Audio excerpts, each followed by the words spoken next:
grow, still can't stop it. What is up? I am Crypto Mason and welcome back to the Crypto Mason YouTube channel. Shout out to the Gold Squad. We look for gold in every single aspect of our lives and we always find it. So we have a great video lined up today. We are going to talk about a bunch of different stuff. I'm going to give you my thoughts on Twitter, crypto Twitter. I'm going to give you my thoughts on everything going on with the market and with the NFT market. First of all, I want to show you my hoodie. Look at this. Look at this Gold Squad. Look at that. Beautiful, beautiful hoodie. But enough of that. Let's move into the video. Make sure you drop a like right now. We have Bitcoin 45,774. So we're like, I'm okay with just chilling in this spot for a while because we're at 1.98 trillion. If you look at the whole market cap, this is with Bitcoin and this is excluding Bitcoin. If we look, it looks like we're really about to shoot past this. If we shoot past this, what was the all-time high on market cap? It was 2.4 trillion. Do you guys think we're going to shoot past this once again? Because this could end up looking like a blip, you know? This could end up looking like this over here when we ran all the way up to 613 billion, then had a drop and then ran up again. But as you can see, within this, there's always these dips. There's always these huge dips within the peaks, right? So that's what you gotta put things in perspective. But Cardano's still sitting above $2. Ethereum's still sitting above 3K. XRP still above $1. So everything's just holding out. Solana got up to $74. I was watching it on my live stream last night on TikTok. If we sort by the 24 hours, actually, let's go to the bubbles. I love the bubbles even more. Here's the bubbles. I love how they put this here. As you can see, the half of this is basically all green. If you would have invested in any of these, let me see, a month ago and just held, or a year ago, look at some of the returns in a year. Some of the returns in a year on Solana, 1,900 bucks or percent, sorry, percent. Polygon, you're still up 4.6%, 4.6K percent. But we're majority red here. We've got Sushi, Audio, right? Audius has been pumping like crazy. Man, I'm a fan of Audius. 100% I'm a fan of Audius. I have no problem with Audius. I think something like that needs to exist. I do think we're going to see mergers, though, where Spotify and Apple Music and Tidal start to make their own version, or they just swallow up Audius. Now, let's check out some of the coins that we don't really talk about too often because they're out of the top 100. We've got XYO sitting just below that cent. If you want to pick this up, it's 15% down and it's below that 1 cent range. It has been to 1.1, right? It's been to 1.1. So the upside is decent. It's not crazy. Like when we got in, I got in like way down here, way down there. I don't even know when I got in. I should actually tell you. But it's sitting right below that 1 cent. We have Dovu making a nice run to 2 cents right here. I am holding on for dear life in Dovu. Small cap, connected to Hedera Hashgraph, involving the carbon economy and all this crazy stuff. I'm just going to hold it. I hope it gets back to all-time high. It has a crazy all-time high of above $1. So the upside is insane if that goes there. 24 cents on Hbar, standard shit, holding above 20 cents. Zinfin also just holding above 10 cents. Quant, 150, okay? I don't think it's going down, folks. I do not think it's going... I don't think it's going to go down, dude. It might, like, for a bear market quant, I don't know. Could be $60, could be $70. Maybe just dip below 100 for a quick second and then shoot back up. I don't know. But it is surprising me that this stayed like this. I thought we were really going to... I guess people are just holding for real. Like, they know that quant has a lower supply than Bitcoin and more scarcity and more utility. And it meets... Quant is the most regulated... Like, it is the most perfect regulatory coin. You know why? Because Gilbert Verdian is actually, or previously was involved in all the ISO regulations. All of this stuff. he's been involved in it. So let's move on to crypto Twitter now. We have Andre Casterman. He's actually an advisor of Zinfin, and he has tweeted out Fasten Seatbelt. So I don't know why they do this. Like, I don't know why they do this. Well, I do know why they do this, but he has tweeted out Fasten Seatbelt. Yeah, seatbelt fastened right there. That's crazy. The light shines in the darkness says Canada sees XRP as a utility token, not as a security, according to Canada Tax Foundation. And he puts a document right here.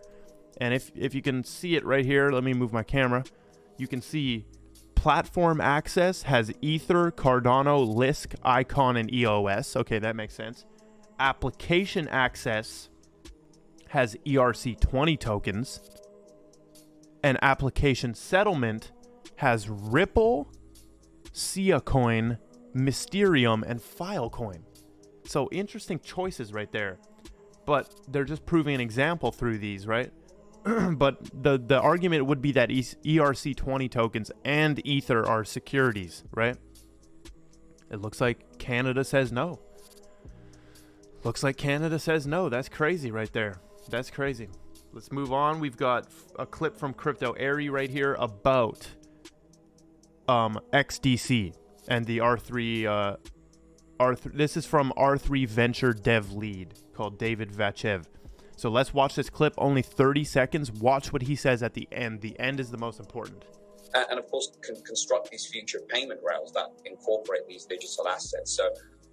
So already that's important. Construct these future payment rails that incorporate these digital assets, plural. So something like Interledger Protocol.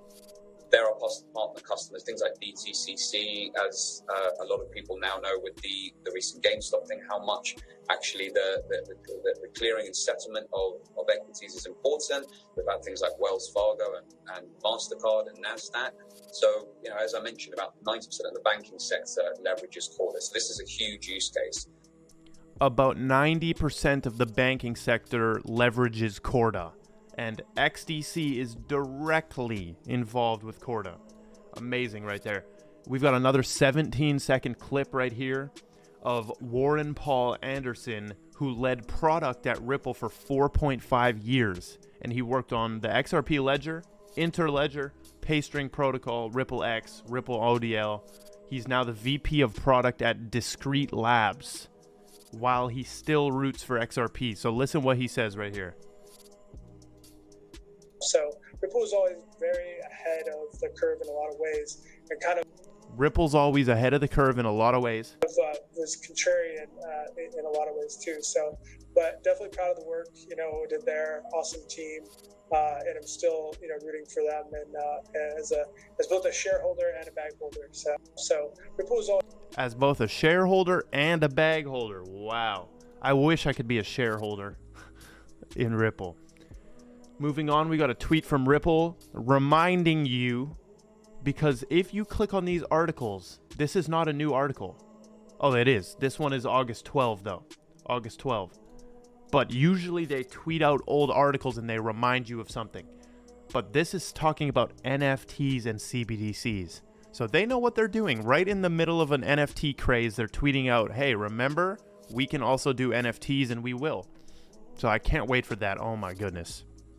Oh my, I've been diving into Solana NFTs, and it's just like, dude, you pay no fees. The transaction is instant. There's no waiting. There's no like gas wars even. Altcoin Daily tweeted out, I like Cardano. I just want to find the next Cardano. And you know that the Hbar dudes are tapping in under this, because yes, I can say with extreme confidence that Hbar is the next Cardano. That ecosystem, Cardano doesn't even have an ecosystem, barely. It literally barely has an ecosystem. Like, what's built on there? Sunday Swap, you have a couple different things, but Hbar, you have like probably over 50 different things already built on it. I think there's way more. I'm going very conservative on that, I think. There's probably like 200 different things built on it. And there's other coins even, right? There's other coins. There's Dovu, there's Suku, which I still have not pulled the trigger on. And it looks like I kind of did make the right decision. But there's Suku, there's like all this crazy stuff, man. It's already being used in the real world. So Hbar to 1000 says, Hbar is already a top 10 asset disguised as a top 60 asset.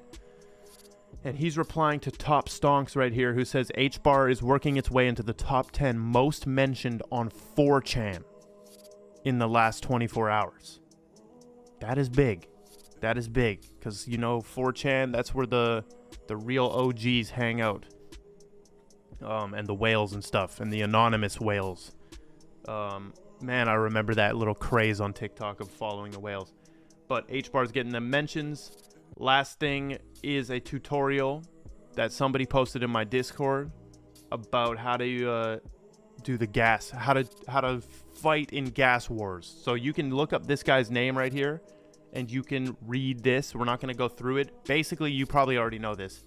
You change the amount of gas you spend. So you spend more gas, and you can win these gas wars when you're buying an NFT.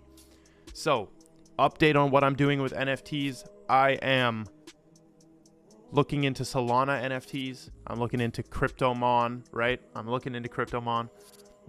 That's what I'm doing right now. CryptoMon is on the Binance Smart Chain.